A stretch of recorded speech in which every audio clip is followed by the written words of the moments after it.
देवावरच्या विश्वासाचा गैरफायदा घेऊन पुण्यातील एका भोंदू बाबाने एका कोथरूडमध्ये राहणाऱ्या दाम्पत्याचे तब्बल 14 कोटी रुपये लुबाडले। आता ही जी घटना आहे किंवा ही जी बातमी आहे गेल्या बऱ्याच दिवसांपासून पुण्यामध्ये चर्चित ठरत आहे। आता याचे वेगवेगळे अँगल्स निघाले किंवा या बातमीला म्हणजे एक फ्रॉड म्हणून जास्त टेलिकास्ट मिळाला आपण म्हणून। पण नेमका या घटनेमध्ये घडलं काय होतं आपण या व्हिडिओ मधून सविस्तर जाणून घेऊ। देवळे या आडनावाचं हे दाम्पत्य होतं। हे पहिल्यापासून आपला सुखाचा संसार UK मध्ये करत होते, पण तिथं राहता राहता त्यांना काही वर्षानंतर 2 मुली झाल्या। पण नशिबानं त्या दोन्ही पण मुली ज्या आहेत त्या गतिमंद होत्या आणि त्यांनी UK मध्ये त्या दोघींच्या ट्रीटमेंटसाठी बरेच पैसे घातले, परंतु त्यांना कोणताही गुण तिथं मिळाला नाही। शेवटी देवळेनं आपली पूर्ण फॅमिली जी आहे ती इंडियामध्ये शिफ्ट केली। इंडियामध्ये कुठे तर आपल्या पुण्याच्या कोथरूड परिसरामध्ये ते शिफ्ट झाले आणि पुण्यामध्ये पण त्यांनी वेगवेगळ्या डॉक्टरकडे ट्रीटमेंट घेतली, तरी सुद्धा दोन्हीही मुली तशाच होत्या। मग शेवटी आपण जसं म्हणतो की ज्याला कोणाचाच सहारा नसतो त्याला देवाचा सहारा,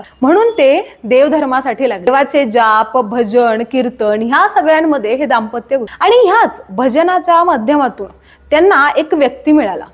त्या व्यक्तीने त्यांना एका महाराजांना भेटवलं। कोणता महाराज तर हाच तो भोंदूबा, जो म्हणायचा की माझ्या अंगामध्ये शंकर महाराज येतात आणि ह्या महाराजा थ्रू ते एका मुलीला मिळाले। तर ही मुलगी कोण?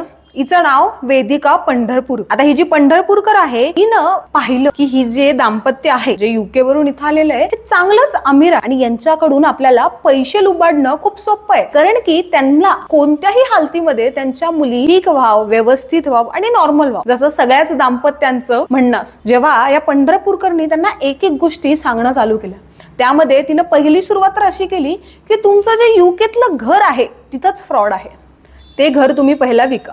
आणि ते घर त्यांनी तिच्यावर विश्वास ठेवून विकलं पण, आणि ते घर विकल्यानंतर ते जे पैसे आहेत ते त्यांनी त्यांच्या मुलीच्या अकाउंटमध्ये ट्रान्सफर केले।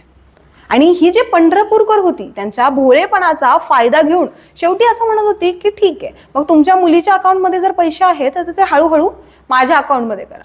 असं करत करत त्यांची जी सगळी प्रॉपर्टी आहे, त्यांचं जे पुण्यातलं घरही आहे हे पण तिनं विकायला सांगितलं। कुठं ना कुठं या देवळे जी बायको आहे तिला वाटत होतं की आपल्या मुलींना तर काही गुण येत नाहीये, पण पैसा नुसता जातोय, परंतु आईची माया वेडीच असते। तिनं ह्या गोष्टीमध्ये काहीच दखल घेतली नाही, फक्त एवढ्याच गोष्टीची आस ठेवली की आमच्या मुली चांगल्या व्हाव। आता ही जी घटना आहे ही गेल्या म्हणजे आपण बघायला गेलं तर 5-6 वर्षापासून